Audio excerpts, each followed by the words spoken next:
महाभारत युद्ध के सबसे बड़े खलनायक धृतराष्ट्र, जिन्होंने पुत्र मोह में पड़कर अपने ही समूचे वंश का नाश कर दिया। लेकिन क्या आप जानते हैं कि धृतराष्ट्र का जन्म से अंधा होना या उनकी जलकर मृत्यु होना स्वाभाविक नहीं था, बल्कि ये उनके पाप कर्मों का फल था। उन्होंने ऐसे 8 पाप किए थे जिनकी वजह से ही उन्हें यह सब कुछ झेलना पड़ा। तो आइए जानते हैं कि वे कौन से पाप कर्म थे जिसके कारण समूचे कौरव वंश का नाश हो गया और धृतराष्ट्र स्वयं जलकर मृत्यु को प्राप्त हुए। गांधारी के साथ धोखा धृतराष्ट्र का पहला पाप कर्म था, क्योंकि गांधारी को विवाह के समय यह नहीं बताया गया था कि धृतराष्ट्र जन्मांध है। भीष्म पितामह ने धृतराष्ट्र का विवाह गांधारी के साथ कर दिया और धृतराष्ट्र के जन्मांध होने का पता चलते ही पत्नी धर्म का पालन करते हुए गांधारी ने भी अपनी आंखों पर पट्टी बांध ली। धृतराष्ट्र का दूसरा पाप गांधारी के परिवार को बंदी बनाकर मृत्यु समान कष्ट देना था।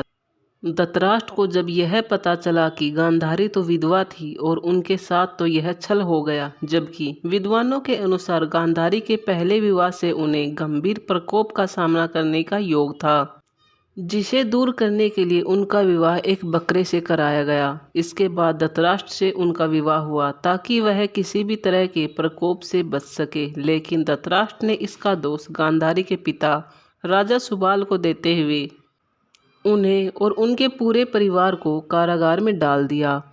उन्हें कारागार में भोजन भी केवल एक व्यक्ति के पेट भरने का देते। तब राजा सुबाल वह सारा भोजन अपने छोटे पुत्र सुकनी को दे देते ताकि उनके वंश में कोई तो जीवित बचे और धृतराष्ट्र से प्रतिशोध ले सके।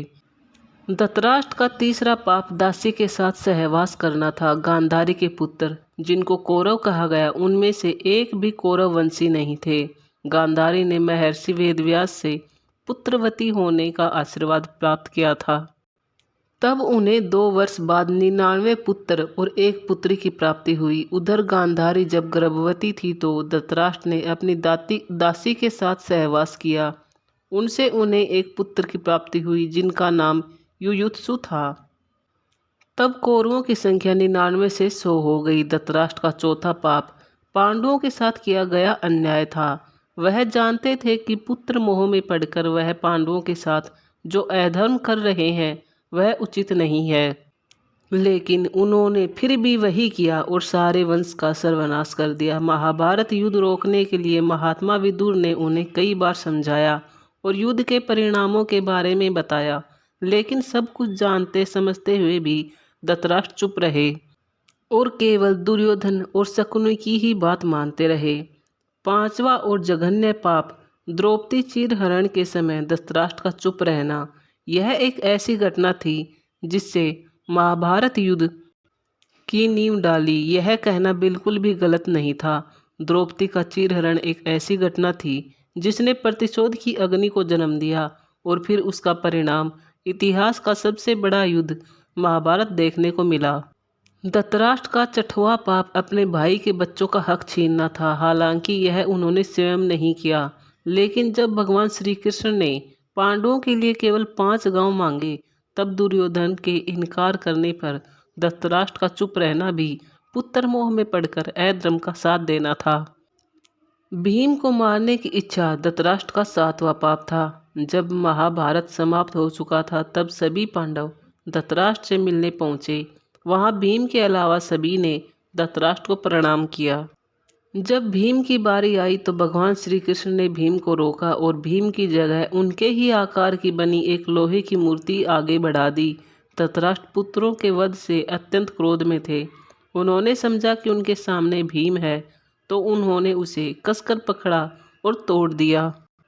लेकिन जब उनका क्रोध शांत हुआ तो भीम को मृत समझकर रोने लगे। उसी समय भगवान श्री कृष्ण ने उन्हें बताया कि वह उनके क्रोध की अग्नि को जानते थे, इसलिए भीम की जगह उनके आकार की मूर्ति आगे कर दी थी। इस तरह श्री कृष्ण ने भीम को धृतराष्ट्र के क्रोध से बचाया। 8वां पाप धृतराष्ट्र के पूर्व जन्म का था। उस समय वह अत्यंत निर्दयी राजा थे। एक दिन वह विहार पर निकले और देखा कि सरोवर में एक हंस अपने बच्चों के साथ विहार कर रहा है। तब उन्होंने अपने सैनिकों को आदेश दिया कि वह उस हंस की आंखें निकाल ले। सैनिकों ने वैसा ही किया। हंस की दुर्दशा और उसकी मौत के साथ ही उसके बच्चों की भी मौत हो गई। हंस ने भी मरते समय धृतराष्ट्र को शाप दिया कि जिस तरह उसे अपनी आंखें और पुत्र वियोग का कष्ट मिला, ठीक वैसा ही हश्र धृतराष्ट्र का भी होगा।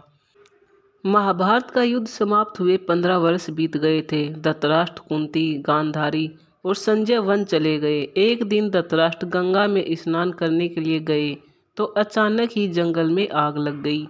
इसकी जानकारी मिलते ही गांधारी, कुंती और संजय वन की ओर गए, जहां सभी ने धृतराष्ट्र से बाहर आने के लिए कहा, लेकिन शारीरिक रूप से कमजोर होने के कारण वह बाहर नहीं निकल सके। तब संजय ने गांधारी और कुंती से कहा कि वह जंगल से प्रस्थान करें, लेकिन धृतराष्ट्र को आग में देखकर गांधारी और कुंती ने भी वहां से नहीं जाने का निर्णय लिया। इस तरह धृतराष्ट्र के साथ ही गांधारी और कुंती की भी मृत्यु हो गई। तब संजय अकेले ही उन्हें जंगल में छोड़कर चले गए। तब तीनों लोग आग में झुलसकर मर जाते हैं। संजय उन्हें छोड़कर हिमालय की ओर प्रस्थान करते हैं, जहां वे एक सन्यासी की तरह रहते हैं। बाद में नारद मुनि युधिष्ठिर को यह दुखद समाचार देते हैं। युधिष्ठिर वहां जाकर उनकी आत्मा की शांति के लिए धार्मिक कार्य करते हैं। दोस्तों, आपको यह जानकारी कैसी लगी? कमेंट में ज़रूर बताना। अच्छी लगी हो तो लाइक और सब्सक्राइब करना। अगर आप आपके इस चैनल को सब्सक्राइब करते हैं तो आपको ऐसी ही वीडियो मिलती रहेंगी। धन्यवाद।